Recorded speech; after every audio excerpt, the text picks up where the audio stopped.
Salut les amis, c'est Ben de Gun Factory. Aujourd'hui, revue du starter Roi Sorcier pour la sortie de 2025.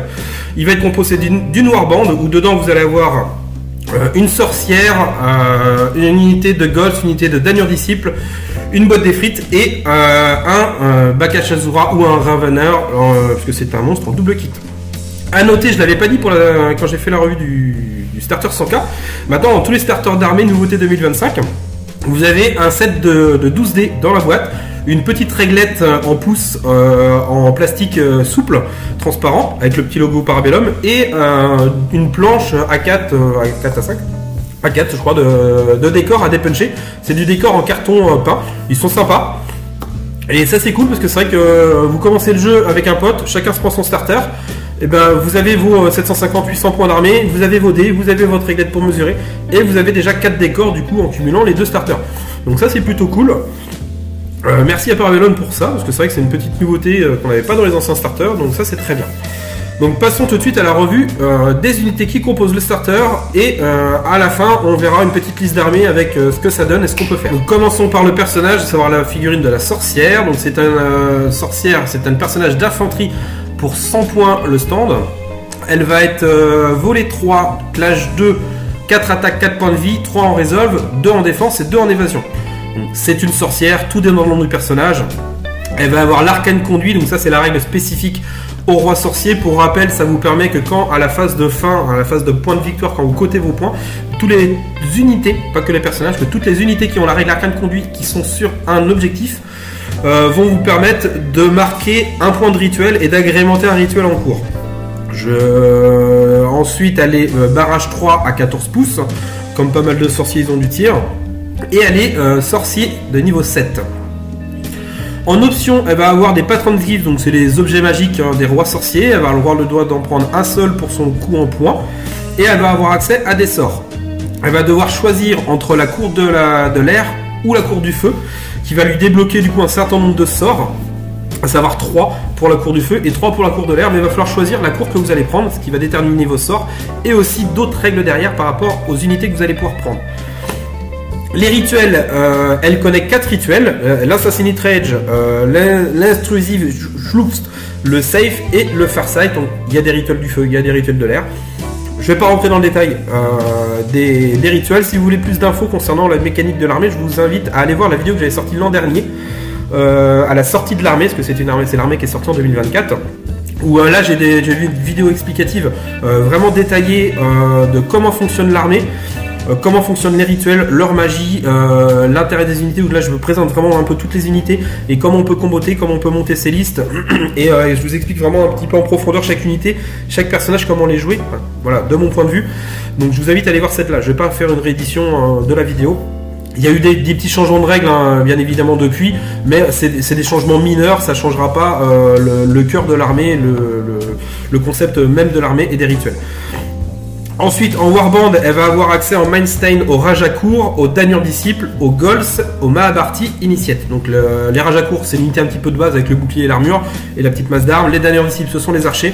Les Gols, ce sont l'unité légère, donc tout est médium sauf les Gols qui sont légères. Et les Mahabharti, c'est les mecs avec les halbardes qui vont venir tabasser un peu plus. En restreint, elle va avoir les Efrit Flamecaster et les Efrit Swarmdancer, donc c'est les deux sortes d'Efrit, donc soit de corps à corps, soit de tir, donc ça ce sont des unités de la cour du feu. Les Steelheart Djinn et les Windboard Djinn qui sont les brutes de la cour de l'air, donc version tir, version corps à corps. Et vous allez voir avec ça au Rakshasa Bakashazura ou Rakshasa Ravener et au Trinavarta, on n'en parlera pas parce que lui n'est pas encore sorti en figurine. Mais le Rakshasa, les deux Rakshasas, c'est la figurine que vous allez avoir dans le starter. Donc soit le Bakashasura ou soit le Ravener, on va en parler quand on va le présenter après. En maîtrise, elle a accès aux arcanes et aux Sorcerous Patrons. Petite info quand même importante concernant les rois sorciers, les personnages quand ils choisissent leur cours, ça leur débloque notamment certaines unités qui sont restreintes qui vont passer en Mainstain. Typiquement si vous la prenez du cours du feu, les Efrit, Flamecaster et Efrit Swarmdancer vont passer en Mainstain pour elle. Si vous la mettez de la cour de l'air, les brutes, donc les djinns de l'air qui sont de l'air de tir ou de corps à corps vont passer en Mainstain et puis en restreint. Donc voilà aussi l'importance de bien choisir votre cours. Déjà les sorts sont différents. Et après, les brutes, il y a forcément un type de brute qui va passer en Mainstain. Alors comment on joue la sorcière? Moi perso, et comme beaucoup de joueurs roi sorcier, la sorcière c'est une sorcière de soutien. Elle n'a pas de blast, sauf si vous la prenez dans la cour de l'air. En cour du feu, c'est clairement un sorcier de soutien qui va vous donner des debuffs à l'adversaire avec des malédictions comme le -1 défense par exemple, ou donner une aura de mort, ou augmenter l'objectif contrôle de vos unités et permettre de se soigner par la mécanique de soin qu'on connaît avec les rois sorciers. Et dans la cour de l'air, pareil, ça va être plus des mécaniques de mouvement et un blast de l'air. Donc là, à savoir après quelle cour vous avez préféré la jouer. Mais ça après, c'est votre choix. On va en règle générale de toute façon la jouer clairement dans les archers, parce que ça va être un perso qui va rester plus en retrait. Donc les archers, c'est des archers qui restent en retrait, on va y dire qu'on va parler d'eux, mais vous allez comprendre pourquoi on les laisse clairement derrière, parce qu'ils peuvent se permettre, c'est des tireurs et en plus ils tirent loin et fort. Première unité d'infanterie du starter, donc les Golds, mes petites chouchoutes, je les adore ces figues là, maintenant que je sais les jouer je les adore. Les Golds, donc une unité d'infanterie light, donc légère pour 110 points les 3 stands. Elles vont avoir 600 mouvements, 1 en volée, 2 en clash, 6 attaques, 4 points de vie, 2 en résolve, 2 en défense et 1 en évasion. Donc c'est pas des foudres de guerre, en termes de tanking surtout, parce qu'en termes de létalité, c'est quand même plutôt pas mal. Elles ont quand même 6 attaques à clash 2, donc clash 3 en charge. On est quand même sur on envoie quand même du lourd en termes de volume d'attaque. Elles n'ont pas de leader, une des exceptions dans le jeu qui n'a pas de leader, mais quand vous chargez, vous avez quand même 18 attaques à clash 3. Ça fait sacrément pas rire. Ils sont élémentaires, donc la règle élémentaire, je vais pas m'attarder dessus, mais ça vous permet en fait de débloquer des buffs et des synergies via les rituels, notamment la triple action. Ça c'est la règle importante des rois sorciers. Quand vous activez une unité élémentaire à la suite d'un rituel, vous gagnez une action supplémentaire. Donc ça vous permet de faire typiquement avec ce genre d'unité, si vous les placez bien, de faire quand vous rentrez au tour 1, au tour 2, vous pouvez potentiellement charger si l'adversaire c'est un peu trop avancé. Moi sur les dernières parties que j'ai faites, et notamment en tournoi où j'ai fait des blagues à l'adversaire, c'est charger unité de flanc en faisant mouvement de 6 pour aller chercher la vision sur le flanc de l'adversaire, charge et on tape de flanc. Les 18 attaques de flanc sur une unité où il y a un sorcier en général, souvent c'est du tireur ou de l'unité légère, ça vole. Et ça fait plaisir. À vous, mais pas à l'autre. Surtout qu'ils ont aussi la règle instoppable et le Vanguard de 4. Donc c'est une unité qui va... Le Vanguard, pour rappel, maintenant a changé. Donc quand vous rentrez des réserves avec le Vanguard, vous avancez votre première action de marche de plus X. X étant votre règle Vanguard. Donc là, en l'occurrence, les Golds ont Vanguard de 4. Quand elles vont rentrer des réserves, première action, elles rentrent bouge de 10 pouces, pardon, plus 6 avec leur deuxième action. Donc elles font un mouvement total de 16 pouces quand elles arrivent des renforts. Ce qui est plutôt pas mal. Ça fait quand même une unité qui rentre assez rapidement. Et l'instoppable leur permet de relancer du coup les jets de charge ratés. Children of Ash, ça a été, vous allez devoir choisir quand vous allez les prendre, si vous allez les jouer nez des flammes ou nez de l'air. Pareil, c'est ce qui va vous déterminer aussi un petit peu toutes les synergies que vous allez avoir dans votre armée en termes de rituels et de sorts par rapport si vous êtes nez des flammes ou nez du feu. Donc ça c'est une conception d'armée en fonction de comment vous la jouez. Si vous jouez clairement que des sorciers de la cour du feu, bah vous allez jouer de la cour du feu.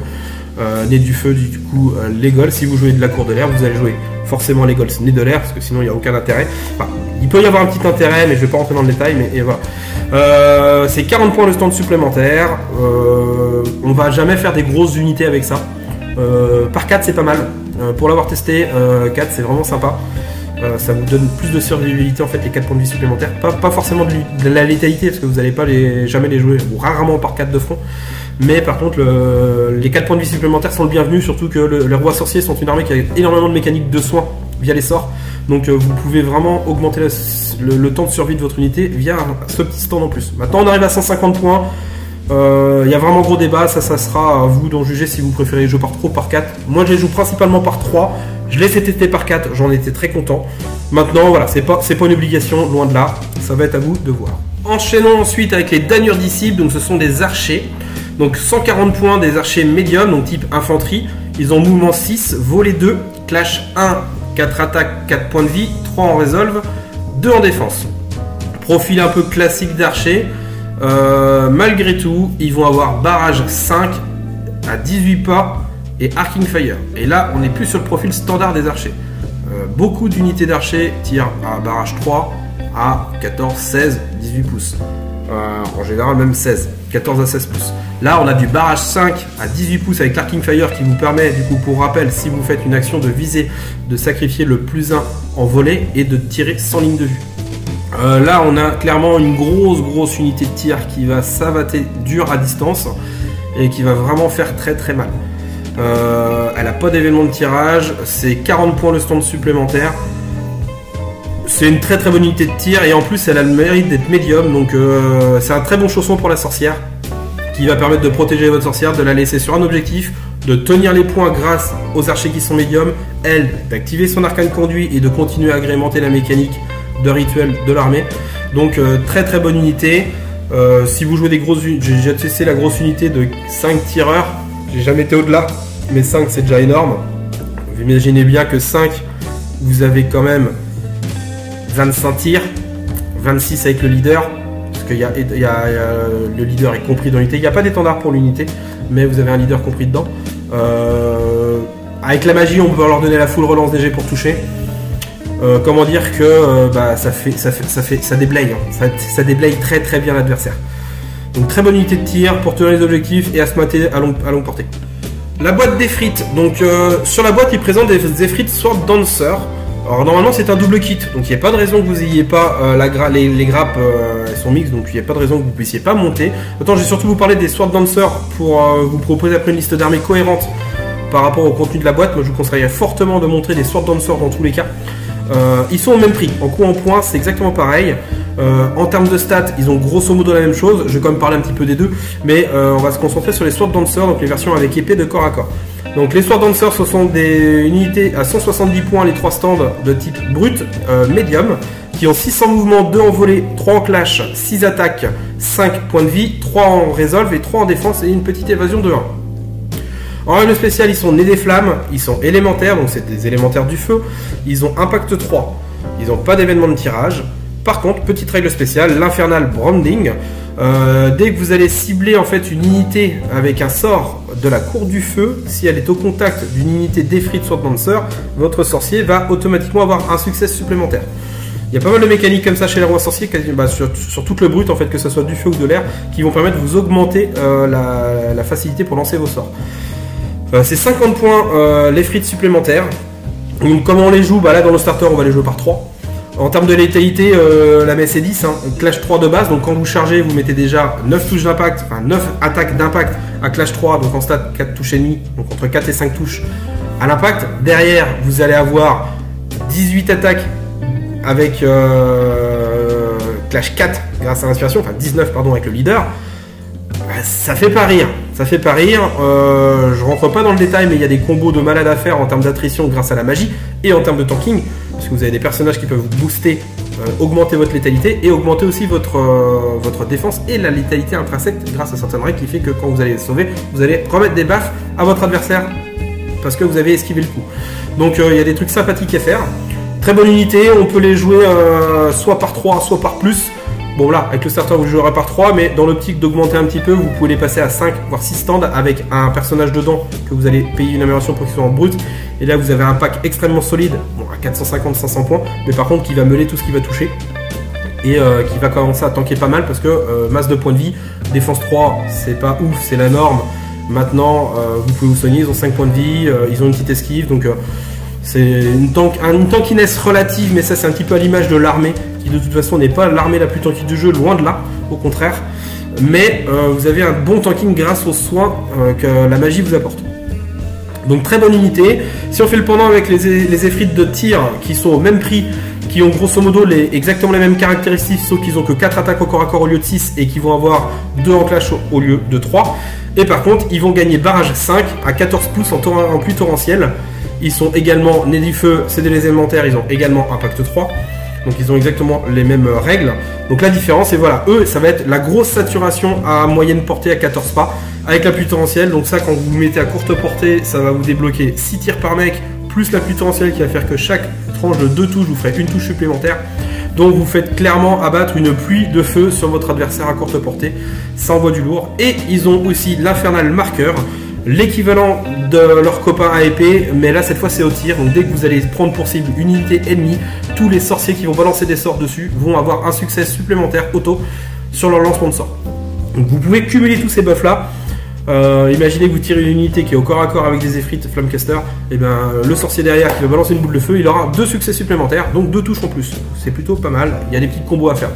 En même temps, si l'unité au contact elle a réussi à survivre à une unité d'Efrit de corps à corps et à la pluie de feu des Efrit Flamecaster, c'est pas votre sorcier qui les tuera, c'est des grosses boîtes de conserve. Mais voilà, c'est les possibilités qui existent. Et on prend les figues, en plus moi j'adore, elles sont juste magnifiques. Donc voilà, vous avez la possibilité de monter les deux. Maintenant, moi je vous conseillerais de monter les Sword Lancer, mais on en reviendra à la fin quand on fera la liste d'armées. Passons au dernier, le Rakshasa Bakasura. Moi je l'appelle Tigrou, c'est vachement plus facile à prononcer.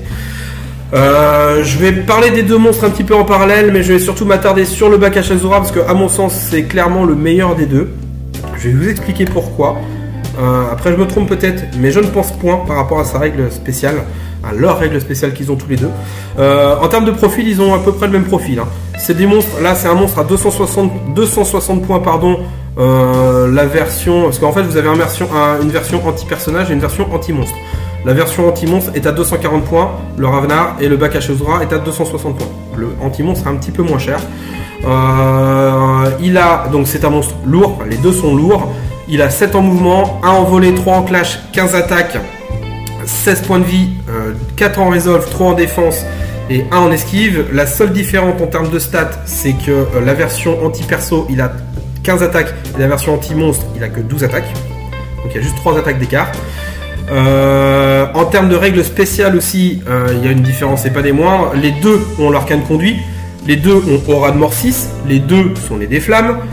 Les deux sont élémentaires, les deux ont impact 5 et les deux sont terrifiants 1. La seule différence va être qu'il y en a un qui va être cleave 1 et l'autre qui va être cleave 2. Le cleave 1 c'est pour le Bakasura, mon petit préféré, et l'anti-monstre est cleave 2. La grosse différence, elle va se faire. Après ils ont tous les deux une règle spéciale qui s'appelle Last Word. Donc en gros, quand votre monstre va mourir, au moment où il meurt, vous allez désigner un sorcier. Une unité ennemie à 12 pouces d'un de vos sorciers et l'unité va se prendre 8 touches automatiques. C'est cadeau, le monstre meurt, votre sorcier en fait récupère l'essence magique du monstre pour balancer une boule de feu et faire 8 touches auto à l'adversaire. La cinématique pour moi c'est un petit peu ça. Moi ça me fait un peu... il y en a qui trouvent ça ultra fort, machin. C'est bon. De là à dire que c'est ultra fort, on est quand même sur des monstres à 240 et 260 points, donc on est quand même sur des monstres les plus chers du jeu, faut pas déconner non plus. Et je trouve ça quand même vachement fun, c'est quand même une armée de magiciens, et je vois quand le monstre streamer, là vous voyez c'est quand même une figurine qui a des grosses volutes de flammes sur le dos, je vois le Maharaja ou la sorcière qui récupère son essence magique et puis qui fait un Kamehameha en face à la Dragon Ball et qui balance 8 touches auto, donc ça je trouve c'est cool et c'est fun. La grosse différence entre deux, c'est que la version anti-personnage, il a la règle spéciale Arrogance, et l'autre, il a la règle Hubris. La règle Hubris, donc pour le anti-monstre, fait qu'en fait, il va tout simplement avoir plus 3 sur ses distances de charge quand il va déclarer une charge contre un monstre. C'est très bien pour les chasser du monstre, parce que vous avez 7 en mouvement. Quand vous allez déclarer une charge, ça veut dire que vous allez charger à 10 plus des 6. Vous allez le chercher, le monstre, de très loin. Rappelez-vous la mécanique des rois sorciers avec les rituels. Quand vous activez une figurine élémentaire à la suite d'un rituel, elle peut faire 3 actions. Donc là, on a un monstre qui est le Ravnar anti-monstre qui est capable de faire un mouvement de 7, de déclarer une charge à 10 plus des 6, donc faire une charge auto à 18 pouces sur un monstre adverse. Je rappelle, 7 de move en première marche plus 11. En auto, vous faites une charge à 18 sur un monstre adverse. Vous allez lui faire très très mal. Avec les 12 attaques derrière à clash 2, plus les 5 impacts, l'aura de mort si jamais il s'était pas inspiré, vous activez, vous allez lui faire très mal. Maintenant, moi je préfère clairement le Bakasura pour sa règle Arrogance, qui est exactement la même. Elle vous donne plus 3 en distance de charge, mais quand vous déclarez une action de charge contre une unité qui contient un personnage. Et là où c'est vachement plus intéressant à mon sens, dans la globalité des parties que vous allez faire, vous aurez toujours des personnages en face. Ça c'est une constante, on est obligé d'avoir des personnages. Des monstres, il n'y en aura pas forcément. Ou il y en aura 1, 2, il n'y en aura pas 15 000 sur la table. Alors que des personnages, vous en allez avoir 2, voire 3 au minimum sur les tables. Voire 4 pour les fadas, comme moi qui des fois font 4 warbands. Et vous aurez toujours des personnages, dont le général adverse.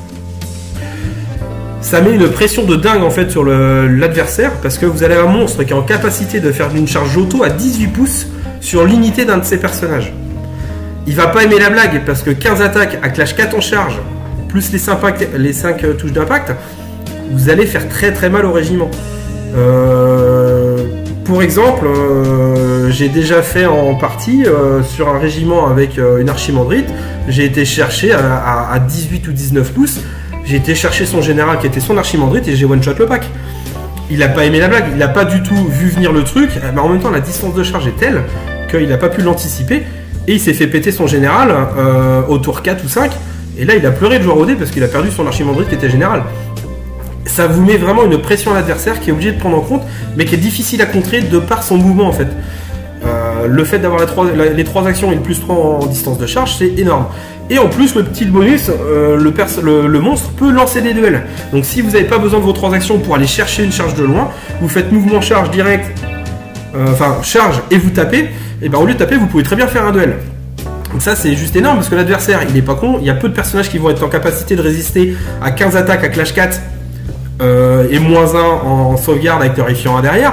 Je vois pas de personnage résister à ça, à part un personnage monstre éventuellement.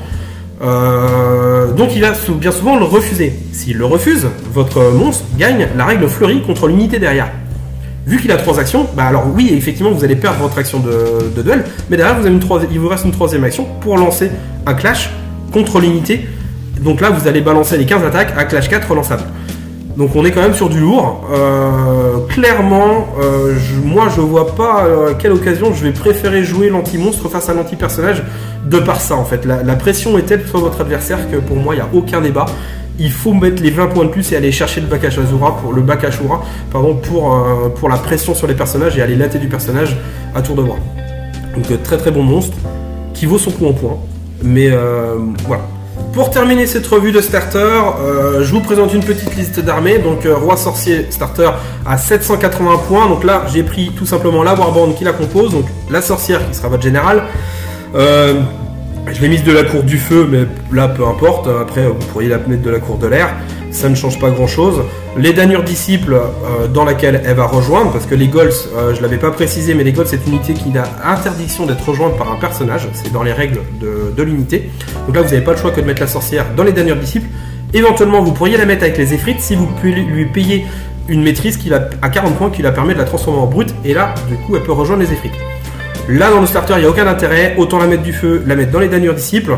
Les Gols en légère, 3 Efrites, Sword Dancer, comme je vous disais, vu que vous avez déjà les Danur disciples en tireur, à ce moment-là, autant aller chercher les Efrites de corps à corps pour avoir une autre unité de corps à corps, c'est quand même plus intéressant. Conquest, ça reste un jeu de corps à corps plus qu'un jeu de tir, donc allez chercher une unité de corps à corps. Et un Baka Shura en monstre, comme je vous expliquais précédemment. J'ai pas d'autre argument à vous donner si ce n'est que, voilà, clairement pour moi, il est bien meilleur que l'autre grâce à ça. Donc on arrive à 780 points. Modulo les équipements que vous pourriez mettre un petit peu sur votre sorcière. Chez les Roi Sorcier, on peut vite monter avec des persos assez chers. On peut vite arriver à des persos équipés avec 50, 70, 80 points d'équipement. Donc on peut vite avoir une sorcière dans les 150 points, c'est pas déconnant et loin de là. Moi j'ai fait des armées à 2000 points avec 4 warbands et avec 4 sorciers à 150 points pièce, voire plus. Donc j'avais 600 points de perso dans l'armée. Ça paraît énorme, mais en fait les persos font tellement de choses. C'est pas des totems comme dans certaines armées ou des taxes pour prendre des unités. Là, les persos, ils font vraiment le boulot en fait. Et pour le coup, en point que vous les payez, ils vont vraiment faire des choses. Que ce soit de l'attrition ou tellement distribuer des buffs à tout va ou des debuffs à votre adversaire. Que voilà, c'est pas déconnant de jouer des persos à 150, 170 points chez eux et d'en jouer 2, 3 comme ça, voire 4. C'est des optiques de liste, hein, bien évidemment. On se prive de ressources pour le faire, mais c'est faisable et c'est clairement jouable. Si vous aviez à augmenter l'armée pour la passer à 1000 points, la petite addition de boîte que je ferais, c'est tout simplement une boîte d'Efrites ou alors une boîte de Rajakour. Règle spéciale de l'armée, vous pouvez jouer. Alors moi clairement, je privilégierais les Efrites Sword Dancer pour vous donner une unité un peu plus d'attrition parce que les Rajakour ne tabassent pas ultra fort. Ils tankent correctement, mais voilà, c'est pas des foudres de guerre, hein, c'est des humains de base en termes de carac, 4 attaques, clash 2, défense 2, plus un bouclier 3, bon, ils ont un petit Ardenned 1, donc qui augmente un peu leur tanking. Voilà, si vous voulez rendre clairement l'armée un peu plus létale à 1000 points, partez sur les Efrites, et du coup, là, éventuellement, vous pouvez prendre soit les mecs à épée ou varier, et prendre les mecs de tir, les Flamecasters, et en plus vous pouvez les mettre parce que les rois sorciers ont accès à des warbands à 5 unités à partir du moment où vous avez dedans des Danger Disciples ou des Raja Court. Donc là les Danger Disciples compteraient pas en fait dans les 4 unités, donc vous pouvez monter à 5 avec cette warband là et ça sera légal. Sinon vous faites Sword Dancer, vous mettez une unité de 6 Sword Dancer et là c'est Bagdad. Maintenant à 1000 points, je vous conseille pas de le faire parce que vous allez perdre des amis. À ce format-là, gérer une unité qui fait 30 points de vie, défense 3, réseau 3 et qui va envoyer la foudre au corps à corps, je pense que c'est pas bien si vous voulez garder vos copains. Je le ferai pas, clairement. C'est trop. À 2000 points, vous le faites. À 1000 points, ça fait mettre beaucoup d'œufs dans le même panier et là, ça vous fait une unité à 300, plus de 300 points. C'est un tiers de l'armée. Vous avez déjà un monstre à 260 points, donc vous avez les 2 tiers de l'armée quasiment juste pour 2 unités. 2 figurines quasiment, donc c'est beaucoup. Et vous vous dites, vous allez perdre des copains. C'est important, gardez ses copains, sinon vous ne pourrez plus jouer. Donc je vous laisse là-dessus. Je vous rappelle pour ceux qui ne connaissent pas, Gorg Factory c'est aussi un site où vous pouvez acheter vos figurines si vous le souhaitez. C'est une manière pour vous aussi de subventionner la chaîne parce que moi toutes les ventes que je fais c'est réinvesti pour faire des vidéos, pour faire des rapports de bataille, pour faire acheter le matériel, les figues, me déplacer en salon pour faire des démos, organiser des tournois et faire vivre le jeu. Donc n'hésitez pas, si ça le corps vous en dit, d'aller faire un saut sur le site. Et je vous dis à plus.